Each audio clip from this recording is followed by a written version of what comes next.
Mars media நேயர்களுக்கும் அன்பர்களுக்கும் இந்த நாள் இனிய நாளாக அமைய எல்லாம் வல்ல இறைவனை பிரார்த்திக்கின்றோம்.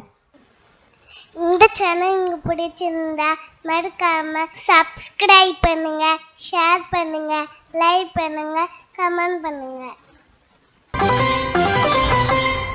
எனதருமை கன்னிராசி நேயர்களே, இந்த பதிவில் நம்ம என்ன பார்க்க போறோம் அப்படின்னா 2024ஆம் ஆண்டு அக்டோபர் மாத ராசி பலன். இந்த அக்டோபர் மாசத்துல எந்தெந்த கிரகங்கள் உங்களுக்கு நன்மைகளை செய்ய போறது, எந்தெந்த கிரகங்கள் மூலமா நீங்க கவனமா இருக்கணும், பரிகாரமா என்ன பண்ணினா ரொம்ப விசேஷம், மனசுக்கு அமைதியா இருக்கிறதுக்கு என்ன பண்ணினா ரொம்ப ரொம்ப விசேஷமான பலன்கள் கிடைக்கும் அப்படிங்கறத பத்திலாம் நம்ம இப்ப தெளிவா பார்க்க போறோம். ஃபர்ஸ்ட் ஆஃப் ஆல், உங்கள் ராசிநாதனும் ஜீவனாதிபதியுமான புத பகவான். அதனாலதான் உங்களுக்கு இயற்கையிலேயே ஒரு எல்லா விஷயத்தையுமே அறிவுபூர்வமா பண்ணணும். ஆக்கப்பூர்வம் அப்புறம், ஆனா அறிவுபூர்வமா நம்ம யோசிச்சு அதுக்கப்புறம் தான் அந்த ஆக்கப்பூர்வமா செய்யணுங்கிற ஒரு எண்ணம் உங்களுக்கு உண்டாகும். ஏன்னா இந்த புத பகவான் உங்களுக்கு ராசிநாதன். அவர் எங்க இருக்காருன்னு பார்த்தீங்கன்னா ஜென்ம ராசியில இருக்கார். ஆட்சி, உச்சம், மூல திரிகோணம், மூன்று அமைப்புகளை ஒரு சேர பெற்ற கிரகம் புத பகவான் மட்டும்தான். சரி, மனசுல இருக்கிற சந்தோஷம் அதிகமாக தான் இருக்கும். நீங்க எடுக்கிற காரியங்களும் சிறப்பா இருக்கும். உத்தியோகத்துல, தொழில் வியாபாரத்துல எல்லாத்துலயுமே பரபரப்பா இருப்பீங்க. அதனாலே உங்களுக்கு நிறைய வெற்றிகள் கிடைக்கும். 6/10/2024 முதல் இந்த ஜீவனாதிபதி ராசிநாதன் எங்க வரப்போறான்னு பாத்தீங்கன்னா உங்களோட தனவாக்கு குடும்ப ஸ்தானமாக 2ஆம் இடத்துக்கு வந்துடுற. தனவரவு தாராளமா வரும். அதே மாதிரி கொடுத்த வாக்குறுதிகளை காப்பாற்றி மகிழ்வீர்கள். குடும்பத்தில் ஒற்றுமை நிகழும். சுபகாரிய நிகழ்ச்சிகள் அருமையாக நடைபெறும். திருமணமாகாத குழந்தைகளுக்கு திருமண யோகம் உண்டாகும். அடுத்தபடியா குடும்பத்தில் சந்தோஷமான சூழ்நிலை நிலவும். குடும்பத்திற்கு தேவையான சில வேலைகளை செய்வீர்கள். அடுத்தபடியா பொருளாதார நிலை உயரும். கல்வி பயிலும் மாணவ மாணவிகள் கல்வியில் சிறப்பாக செயல்படுவார்கள். எடுக்கிற காரியங்கள்லாம் இப்போ உங்களுக்கு அற்புதமாக நிறைவேறும். எழுத்து மற்றும் அச்சுத்துறையில் இருக்கும் அன்பர்களுக்கு புதிய வாய்ப்புகள் மிளிரும். அடுத்தபடியா 25/10/2024 முதல் இந்த புத பகவான் எங்க வரப்போறான்னு பாத்தீங்கன்னா 3ஆம் இடமாக சகாயஸ்தானத்துக்கு வந்து முயற்சிகள் வெற்றியடையும். உடன்பிறப்புகள் அனுகூலமா இருப்பான். எடுக்கிற காரியங்கள் தைரியமா செயலாற்றுவீர்கள். அதனாலே ஒரு சந்தோஷம் உங்களுக்கு கண்டிப்பா உண்டு. அடுத்தபடியா விரையாதிபதி சூரிய பகவான் ஜென்மராசியில இருக்கார். குழப்பம் இருக்க, உடம்பும் கொஞ்சம் பாடாப்படுத்தி எடுக்கிறது. சில பேருக்கு பார்த்தீங்கன்னா பாடாப்படுத்தி பம்பரமா ஆட்டி வைக்கிறது. ரொம்ப ரொம்ப டென்ஷன்ல இருக்கீங்க. ஏன்னா சூரிய பகவான் செலவு வச்சுட்டு இருக்காரு உங்களுக்கு உடல் ஆரோக்கியத்துல. அதான் உண்மை. அதே மாதிரி எடுக்கிற காரியங்கள் உங்களுக்கு சில நேரங்களில் சில இழுபறியாகிறது. மனசுல ஒரு சந்தோஷம் இல்லை, ஒரு பிரச்சனைகள் ஒன்று மாற்றி ஒன்று வந்து கொண்டே இருக்கிறது. ஆனாலும் சவாலை சமாளிச்சுட்டு இருக்கீங்க. அதான் பெரிய விஷயம். 18/10/2024 முதல் இந்த விரையாதிபதி எங்க வரப்போறான்னு பார்த்தீங்கன்னா 2ஆம் இடமாகிய தனவாக்கு குடும்பஸ்தானத்துக்கு வந்துடுறார். தனவாக்கு குடும்பஸ்தானத்துக்கு வந்தால் ரொம்ப நல்ல திருப்பங்களை எதிர்பார்க்கலாம். அப்படின்னாலும் அங்க நீச்சம் அடைகிறார். ஆனா சூரிய பகவானுக்கு நீச்சம் கிடையாது கணக்குப்படி. ஏன் அப்படின்னா நீச்சம் அப்படிங்கிறது பலம் இல்லாம போறது. அது எப்படி பலம் இல்லாம போகும் சொல்லுங்க? சூரியனுக்கு பலம் இல்லை அப்படின்னா சூரிய பகவானோட ஒளியை வாங்கிட்டு செயல்படக்கூடிய மற்ற 6 கிரகங்களும் அப்ப வேஸ்ட். அதுக்கும் பலம் இல்லையே. ஒரு நோஞ்சான் 6 பைல்வானோட மோத முடியுமா? முடியாது. அந்த மாதிரி 6 கிரகங்களும் ஒன்றும் பண்ண முடியாதுங்கிற சிச்சுவேஷன். அது எப்படி முடியும் சொல்லுங்க? அதெல்லாம் கிடையாது. ஆனா என்ன தாத்பரியம் அப்படின்னா இந்த ஐப்பசி மாசம்ங்கிறது மழைக்காலம். பூமிக்கும் சூரியனுக்கும் கொஞ்சம் டிஸ்டன்ஸ் ஜாஸ்தி. 2வது மழைக்காலம் அப்படிங்கிறதுல மேகம் தான் நிறைய இருக்கும். மேகமூட்டம் நிறைய இருக்கும். அதனாலே சூரிய பகவான் வர்றது இதாகும் பூமியில அந்த கிரணங்கள் கதிர்கள். அதனால தான் அந்த நீச்சம்னு வச்சது. இந்த நேரத்தில் பார்த்தீங்கன்னா பூமியில மழை ஜாஸ்தியா இருக்கிறதுனால ஜந்துக்கள் இந்த இதெல்லாம் வருங்கிறதுனால ஜாக்கிரதையா இருக்கணும் அப்படிங்கிறது. அதனால தான் எல்லா விஷயத்திலையும் கவனமா இருக்கணும். இப்போ உத்தியோகத்துக்கு கிளம்புறல் பயங்கரமா மழை பெய்யுது. என்ன நீங்க பஸ் பிடிச்சி போகணுமா, டயத்துக்கு போக முடியுமா அப்படின்னு யோசிப்பீங்க. டென்ஷன் ஆகுமா? அதான் அது மாதிரி வரும்போதும் பாருங்க, சாயந்தரம் மழை பெஞ்சுட்டு இருக்கோம். மழை பெஞ்சா வீட்டுக்கு எப்படி வருதுங்கிற ஒரு கவலை வந்துடும். அடடா எப்படா வீட்டுக்கு போய் படுக்கிறது, என்ன பண்ணுறது, வீட்டுக்கு எப்படி போகிறது, டென்ஷன் இல்லாமல் போகணுமே அப்படிங்கிற ஒரு எண்ணம். அதனால தான் இந்த மாதம் நம்ம சூரிய பகவான் நீச்சம்னு வச்சது. கவனமாக இருக்கணும் எல்லா விஷயத்திலும். நல்லா அண்டர்லைன் பண்ணிக்கோங்க. எல்லா விஷயத்திலும். அவ்வளோ, இதுக்கு மேலே நான் சொல்கிறதுல ஒன்றும் இல்லை. கரெக்டாக? அடுத்தபடியாக 2/9 கூடிய அதிபதி சுக்கிர பகவான் 2ஆம் இடத்துல ஆட்சி. சூப்பர். தனவாக்கு குடும்பஸ்தானாதிபதி தனவாக்கு குடும்பஸ்தானத்துல ஆட்சி அமைச்சு அற்புதமான ஒரு முன்னேற்றத்தை கொடுத்துட்டு இருக்காரு. இதுதான் உங்களுக்கு இந்த சவாலை சமாளிக்கிற ஒரு ஆற்றல். அதேமாதிரி தனவரவு ஓரளவுக்கு வந்துட்டுருக்கு. நீங்கள் எந்த அளவுக்கு உழைக்கிறீங்களோ அந்த அளவுக்கு வீண் போகலை, ஓரளவுக்கு வருமானம் வந்துட்டுருக்கு, மனசில் ஒரு சந்தோஷம் இருந்துட்டுருக்கு. 14/10/2024 முதல் இந்த சுக்கிர பகவான் எங்கே வரப்போறான்னு பார்த்தீங்கன்னா சகாயஸ்தானமாகிய 3ஆம் இடத்துக்கு வந்துடுறார். 3ஆம் இடத்துல என்ன விசேஷம் அப்படின்னா குருவோட பார்வை விழுறது. கரெக்டா? இந்த சுக்கிர பகவான் 3ஆம் இடத்துல இருந்து நேர குருவை வேற பார்க்குறாரு, 7ஆம் பார்வையா. சரியா? 9ஆம் இடத்தை. ஸோ 2 பேரும் பரஸ்பரம் 2 கிரகங்களும் எதிரி கிரகங்கள் 2 கிரகங்களும் ஒருத்தருக்கு ஒருத்தர் சமசப்தமா பார்வை பார்த்துட்டு இருக்கா. அப்படி இருக்கும்போது என்ன, எல்லா விஷயத்துலையும் கவனமாக இருக்கணும். மறுபடியும் அதே தான் 14/10/2024 மனசில் தைரியம் குறையும், அதனாலேயே கவனமாக இருக்கணும் எல்லா விஷயத்திலையும். சரியா? அடுத்தபடியா 3-8 கூட அதிபதி செவ்வாய் பகவான் ஜீவனஸ்தானத்தில் திக்பலம் 10ஆம் இடத்துல. அற்புதம், பரபரப்பாக இருக்கீங்க. உடம்பு ஆரோக்கியமாக இல்லைனாலும் மனசு ஆரோக்கியமாக வச்சுட்டு இருக்கீங்க, அதனாலேயே ஒரு பரபரப்பாக இருக்கீங்க. உத்தியோகத்தில் தொழில் வியாபாரத்தில் பரவாயில்லை, ஓரளவுக்கு உடன்பிறப்புகள் உங்களுக்கு ரொம்ப அனுகூலமாக இருக்கா.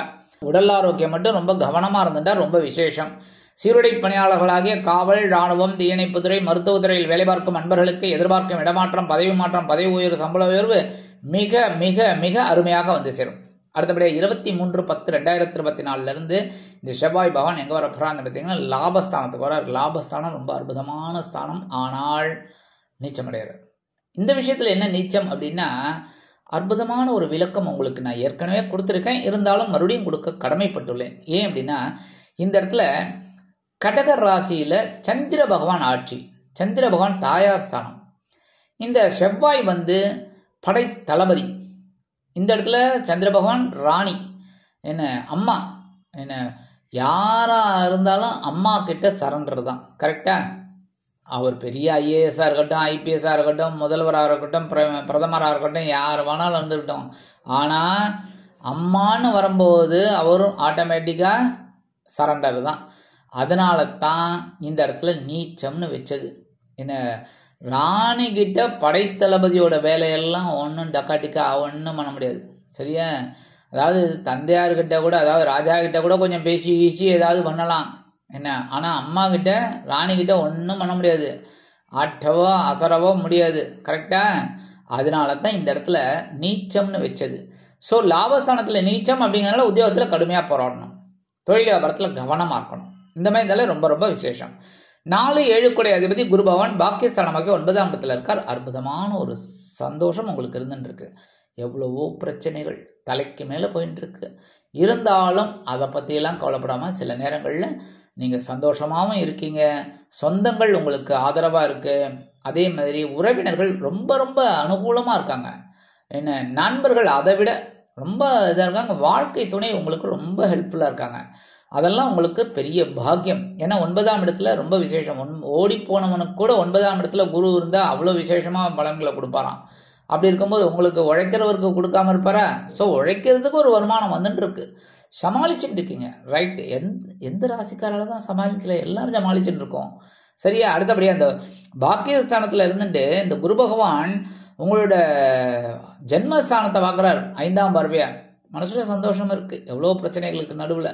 அடுத்தபடியாக 7ஆம் பார்வையா உங்களோட சகாயஸ்தானத்தை பார்க்குறார், ஓரளவுக்கு உங்களுக்கு வெற்றிகள் வந்துட்டு இருக்கு. அடுத்தபடியாக 9ஆம் பார்வையா உங்களோட பஞ்சமஸ்தானத்தை பார்க்குறார், மனசில் ஆன்மீக சிந்தனைகள் அதிகமாக இருக்குது, அதுதான் உங்களை காப்பாற்றின்னு இருக்கு. குழந்தைகள் ஆதரவாக இருக்கா. 15/10/2024 இந்த குரு பகவான் வக்ரகதி அடைகிறார். இந்த நேரத்தில் நீங்கள் ரொம்ப ரொம்ப கவனமாக இருக்கணும்.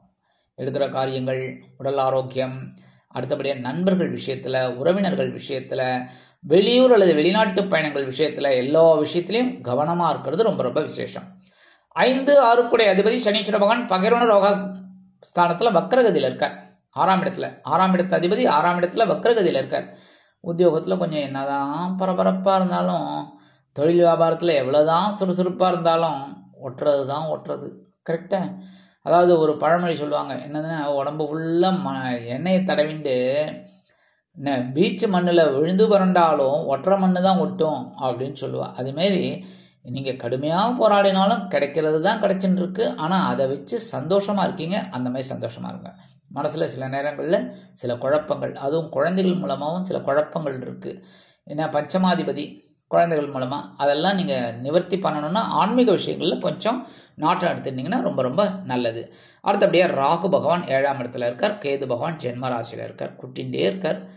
ஏதாவது ஒரு விஷயத்துல என்ன கூட்டாளிகள் விஷயத்துல, அதேமாதிரி தொழில் வியாபாரத்தில் கூட்டாளிகள், உத்தியோகத்தில் சக நண்பர்கள், இந்த மாதிரிலாம் சில பிரச்சனைகளை நீங்கள் அப்படியே பார்த்து பார்த்து பார்த்து அதை சரி பண்ணிட்டு வரீங்க. அடுத்தபடியாக நண்பர்கள் விஷயத்துலேயும் சில குழப்பங்கள் இருந்துன்னு தான் இருக்குது.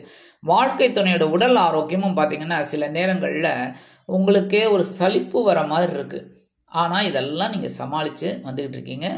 ஜென்மராசியில் கேது இருக்கிறதுனால குழப்பங்கள் இருக்கும். உடல் ஆரோக்கியத்தில் தனி அக்கறை எடுத்துக்கோங்க. அதெல்லாம் ரொம்ப ரொம்ப விசேஷம். சரியா? ஏன்னா நீங்கள் கவனமாக இருந்தீங்கன்னா தான் உடம்பு நல்லா இருக்கும். உடம்பு நல்லா இருந்தால் தான் மனசு நல்லா இருக்கும். மனசு நல்லா இருந்தால் நீங்கள் எடுக்கிற காரியங்கள் நல்லா இருக்கும். சரியா? அதனால் கவனமாக இருந்தீங்கன்னா ரொம்ப ரொம்ப விசேஷம். அடுத்தபடியாக பரிகாரமாக என்ன பண்ணினா ரொம்ப விசேஷம். ஆல்ரெடி நான் சொல்கிற மாதிரி புற்றுக்கோயில் போயிட்டு வரணும். ஏன்னா அப்போ தான் ராகு கேது பிரீத்தி உங்களுக்கு கிடைக்கும். மனசில் ஒரு சந்தோஷம் இருக்கும். செவ்வாய்க்கிழமை, வெள்ளிக்கிழமை, ஞாயிற்றுக்கிழமை, முடியாத பட்சத்தில் ஒரு நாள் கண்டிப்பாக போயிட்டு வாங்க. ஒரு சக்ஸஸ்ஃபுல் உங்களுக்கு கிடைக்கும். மனசில் இருக்கிற குழப்பங்கள் குறையும். அடுத்தபடியாக நவகிரகங்களில் உள்ள குரு பகவானிற்கு வியாழக்கிழமைகளில் நெய் தீபம் ஏற்றி வழிபாடு பண்ணுறது ரொம்ப ரொம்ப விசேஷம். நவகிரகங்களில் உள்ள சனீஸ்வர பகவானுக்கு சனிக்கிழமைகளில் ஏல் தீபம் ஏற்றி வழிபாடு பண்ணுறது ரொம்ப ரொம்ப விசேஷமான பலன்களை உங்களுக்கு கண்டிப்பாக கொடுக்கும். சரி, பரிகாரமாக அதாவது இந்த மனசு அமைதி அடையணும், இந்த மாதம் ஃபுல்லாக அமைதியாக எல்லா வேலைகளும் சிறப்பாக அமையணும் அப்படின்னா காலையில் எழுந்தோடனே குளிச்சு முடிச்சுட்டு ஓம் நமோ நாராயணாய, ஓம் நமோ நாராயணாய அப்படின்னு ஒரு 108 தடவை சொல்லுங்க. சிரமமே கிடையாது. சரியா? நாராயணன் ஆட்டோமேட்டிக்காக வருவார். சரியா? கூப்பிட்ட குரலுக்கு ஓடி வருவான் கோவிந்தன். அதனால கண்டிப்பாக நரசிம்மனும் அப்படிதான். நரசிம்மனை நினைச்சாலே நரசிம்மமூர்த்தி உடனே வந்து அனுகிரகம் பண்ணுவார் அப்படின்னு.